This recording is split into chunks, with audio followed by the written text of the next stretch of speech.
G'day guys, welcome back to RC Chronicles.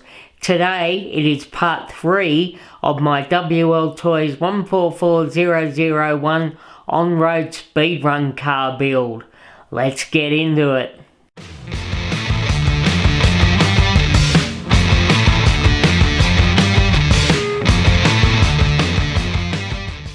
In today's episode guys, we look at marking out the carbon fibre under tray for the chassis and actually cutting it out and seeing what it looks like cut out on the chassis, and a little bit of talking about the prep for actually attaching it to the chassis. So let's get into that and get over to the workbench. But before we go over there guys, I just want to offer a huge thank you to everyone. A couple of days ago I hit a ginormous milestone for the channel, 300 subscribers, which is absolutely insanely wonderful. I'm so appreciative of each and every one of you. It's great. I meant to actually do this video straight on from that to thank you all, but I actually had to have a small surgery done on my hand a couple of days ago and been a little bit under the weather from that, and trying not to do anything too much with my hands or anything, which is pretty challenging with limited mobility because I use my hand for grabbing and stuff. But anyway, I just really wanted to thank you all so very much from the bottom of my heart guys. Thanks heaps. Let's get on with the build now, shall we? Guys, don't forget, subscribe and smash the bell. Alright guys, I just removed the chassis from the carbon fibre plate and finished marking out everything. I'm not sure whether that's, there we go, that's more visible. Yep, there we go. Yoink. So now, as you can see, these are the battery spots, middle of the chassis, front of the chassis is here, that's the rear. I have decided after all to extend the back out to do a similar thing to what I am with the front, having room for making a mounting. Basically that back bit there is a mounting bracket for a wheelie bar. Haven't designed that yet, don't know what that's gonna look like, but that will be mounted from that point there. The front splitter will be mounted from this point here. So it only stands now that I just need to take it out to the garage and with face mask on, because this stuff is pretty nasty to breathe. You don't want to be breathing in this carbon fibre. So with mask donned, I shall cut out the pattern. As I said earlier, I've never cut this out other than with I've only ever cut carbon fibre up with the bandsaw before, so it'll be interesting to see how I go with the hacksaw, but should be fine. Just take it slow. Cool guys, it's looking good. What do you think? Alright guys, we're back from inside the garage with cutting out the carbon fibre plate. It is now done, and I have also drilled the holes in the plate to affix it to the chassis. Basically what I decided upon was 2 for the rear diff cover, 2 for the front diff cover. That by going into the holes on the main chassis for the diff cover, that's what I mean. And these 2 extra here, which will go into go through these middle side rail holes, and because these side rails are on a slight angle, what I'm going to do is I'm going to use a spring washer with a basically just a rubber O-ring. So a rubber O-ring, then a spring washer, and tighten it down, and the rubber O-ring should push down, because they don't need to be ridiculously tight.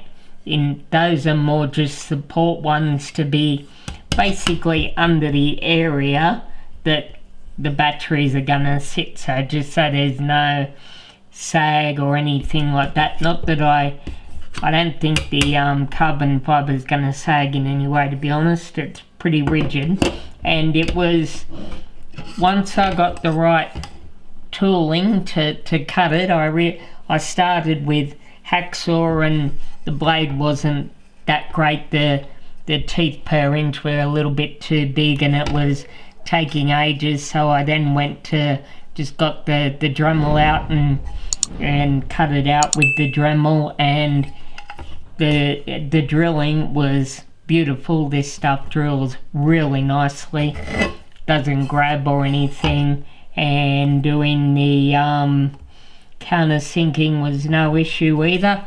I have also put, oops,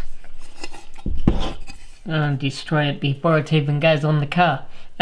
I've also put 2 holes in each end, because these ends here are for the front end is for the front splitter, and the rear end is for the attachment of basically a fairly long piece with a wheelie bar attached to the end. So I thought I'd put holes in, that way I can bolt the extra pieces to it, and if either of them break, if the wheelie bar breaks, or if a part of the splitter breaks, I just unbolt it and make a new one instead of changing this completely over. Of course, if this breaks, well then I'll need to change this over, but I'm hoping that isn't gonna happen.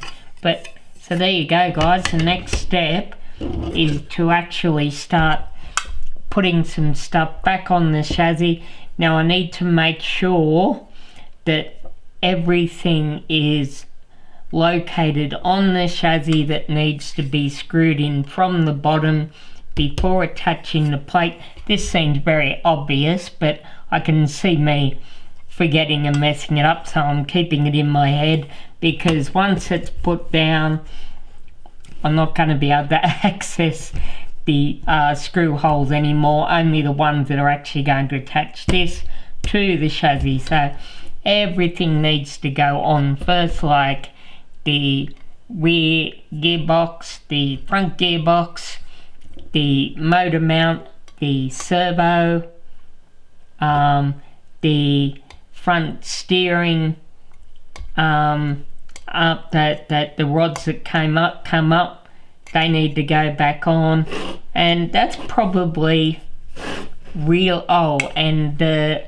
little cover thing that goes over the spur gear that screws in from the bottom, that'll need to go on first too. But other than that, once those are all on, then boom, put it on, screw in the gearbox screws at the front, screw these in, and it's attached. So I will now crack on with getting stuff attached back to the chassis. I have purchased a new motor mount, because the original motor mount I wasn't 100% sure whether I was going to be able to get it out. I did get it out, but it's a bit scuffed up, and I think I'll just keep that as a spare, because I want this to look as good as I possibly can make it. So I've also got 2 of them, because they came as a set of 2, a blue one as well. I think I'm going to go red though, because the red shocks. And I've also got over here now I'm not going to be using most of this stuff, so don't go, oh, steer clear of those metal bits, but I've got a whole the whole metal upgrade kit. I am not going to use most of it, but I am going to use the top plate on it just for a bit of extra rigidity. The main reason I got it was for the steering hubs and stuff. I'm going to use those on my 124019 off-road speedrun car because I'm having some issues with that, but I'll leave all that to the off-road speedrun car videos. But yeah, it does look really blingy and cool, but yeah, I'm not going to bother using these, but a lot of these bits, because yeah, they're metal and metal bends and stuff. I know the whole drill with that, so that's no worries. But alright then guys, so I am now going to go ahead and attach the new red flashing motor mount. I'm going to put the steering rods back on. I'm going to put the servo arms back on, probably the whole servo actually, because it'll be easier that way, and we're doing well. Alright guys, that is coming along really nicely. Took a little bit of cutting to get it out, but now that that carbon fibre under tray is cut, I'm getting really excited by the prospects of this build. Looking really good. In the next episode, we'll look at having all the gear back on that needs to go on to attach the under tray, and have the under tray attached, and look at what is going to be needed from then on. So be sure to stay tuned so you catch the next episode. If you're new to the channel guys, welcome aboard. Please consider subscribing and smashing on that bell. That'd mean a lot to me. And as always, click a thumbs up. It helps with the YouTube algorithm for my videos to be spotted and stuff like that, which is really cool. And one more time, thank you so much everyone who has already subscribed. 300.